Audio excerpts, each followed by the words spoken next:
Anisan'ny kandida izay niesoriny fitsarana manokana misahana ny fifidianana moa Ramatoa Ema Rasolovoangy nitondra fampandrosoana ho an'ny firenena no tanjony raha ny voalazany nandritra ny fihaonana tamin'ny mpampalala vaovao nitolakandro teo ny mpisolo vavazy dia nilaza fa tsy rariny ny faniliana an'ity kandida ity.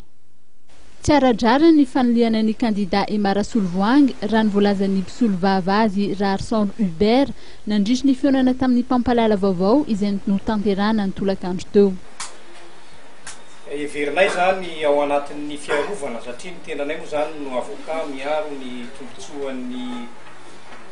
Madame Rasolovoangy Ema dia tsy ampy zany ny fanajana ny zoany, tsy voaja ny zony tamin'ny fomba nanaovana ny procédure any hoe ny dingana rehetra ny takiny lalàna zany nafana na tonga teo amin'le didy fitsarana ary noho izany dia tsy afaka izy nitondra fiarovatena. Azavaiko ny fanazavana an'izay rehefa misy eo amin'ny lalàna zany dia fombafomba ny lalàna zany rehefa misy fitsarana ataony olona anankiray toy izany ny teo anoloan'ny CES dia tsy maintsy ampahafantarina aloha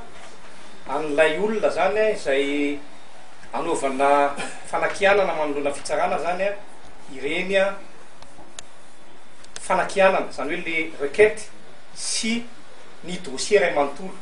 Io zany dia fanajana an'le foto-kevitra lehibe zany momba ny hoe ifandaharana ny ady eo anoloan'ny fitsarana na hoe principe du contradictoire. Tao anatin'izay zany dia tsy voaja ho an'ny Ema Rasolovoangy izay fantatra eo amin'ny sehatry ny fitrandrahana solika dia ny ampandroso ny firenena ny tanjony ary mikasa ny tondra ny anjara birikiny amin'ny fomba hafa ny tenany mba anatanterahana izany. Maro raha ny fantatra ireo tetikasa nazahoan'ny famatsiam-bola. Mino tanteraka 100% za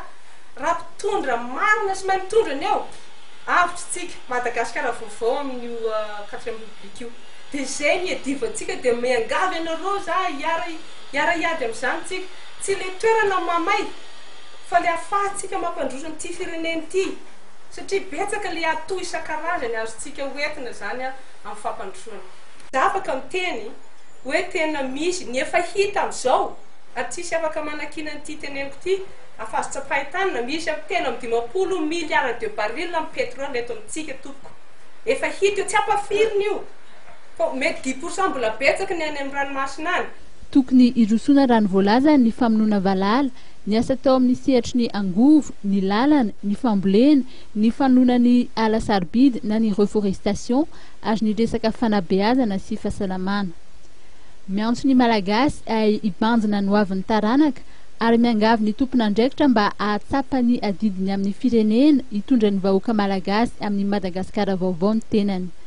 Miangavy ny fiarahametany tsirairay sy ny fifanohanan'ny samy malagasy amin'ny fitadiavana vahaolana amin'izao fahasahiranana mianjady amin'ny firenena izao ity farany ary nampirisika ireo ray aman-dreny ara-panahy sy ireo ray aman-dreny mpitondra ara-drazana mba hiara-mientana andamina ny toedrarà misy amin'izao.